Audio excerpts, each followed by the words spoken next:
Alright, I'm just going to make a quick little short video called Funny Story. I actually did a whole racket on this machine just a little bit ago, just recorded it, but I forgot to turn my mic on, so it was, couldn't hear a word. And I'm not going to redo it, because that took me like 40 minutes. Going slow, trying to show all the details on it. I know this is a 6-point. Keys to everything is make sure you clean your stuff. I borrowed this from a kid who, I don't know, he's had it for like 3 years, 4 years, however long he's had it.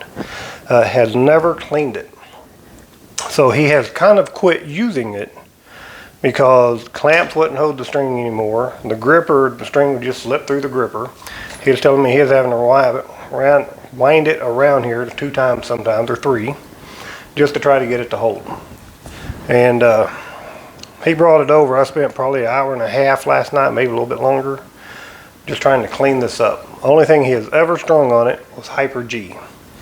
And clamps and the gripper were just solid green. I mean, they were caked on with string residue. So anyway, if you get the 6-point, adjust your columns out. He had these things like real close together to where these were almost touching. He says he thinks he just left it from the way it was shipped, but he's not sure. So bring them out. These are about 1 inch from the edge of the groove where I've got them tightened up at where I adjusted them to, and then just run your 6 and 12 out, because you know these will actually go out pretty far. And if you have it like this, it'll mount vast majority of the rackets you're going to run into. I even on the back of that video showed how to adjust these. There's a hole here in the ends. It's only on one end of each side. And this machine comes with this wrench, and you can take this wrench that also comes with it, stick this one through that hole, and line the nut up underneath it like that, and you can either adjust it, loosen it, tighten it, whatever you need to do to it. These were actually really loose, so as I was stringing that racket, when I'd have one clamp secured this way, this was actually coming all the way to the edge to get it tight. So when I would try to bring this clamp up, this was hitting it. So anyway, I tightened them up a little bit. The reason I was wanting to show a drop weight, one of those questions I see posted all the time and everybody keeps asking is, you see these guys, new guys, that go out to buy them a drop weight, a rotational gripper. I think the others will do the same thing. And they come in here and start with the bar up, get their string, got a poly string. They wrap their poly string around here and they drop it, and it'll only go to about the here. And then they always ask, well, what am I supposed to do? It's supposed to be or horizontal and blah, blah, blah, blah, blah. When you're stringing on a drop weight, my advice, you do whatever you want to. This is my advice. Start with the bar down. Poly, multi-filament, whatever you're going to do, you can start with the bar down, wrap your string around it, wrap your string, you start your string, come around, come one time, then run through the groove, okay? And then as you do pressure on it, that will cause, the string will push down here, and that's what will lock the string into place. But if you start here, wrap your string around it, and you bring it up, I mean, if it's a poly, you may only go to here to start letting it go down. If it's a multi-filament, you might go ahead and go all the way up. But start with your bar down, that way you don't get a multi or a poly and you're stuck right here. You can bring it up, make little adjustments. You know, if it keeps going, you just keep making little adjustments.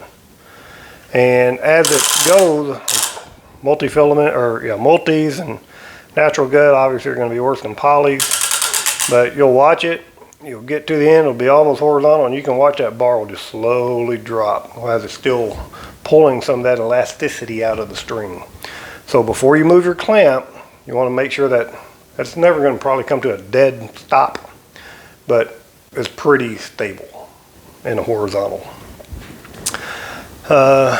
All the instructions are, all these are going to come with some type of instructions.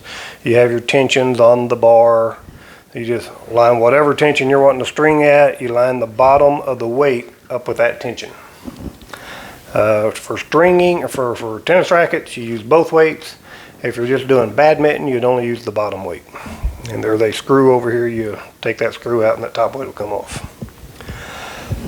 What else can I think of? I mean, this machine comes with a little drawer. This is exactly what I started on, except I had a 2-point instead of a 6. So the kids kind of got me up on that one. But take care of your machine. I mean, it was horrible last night. It was dusty.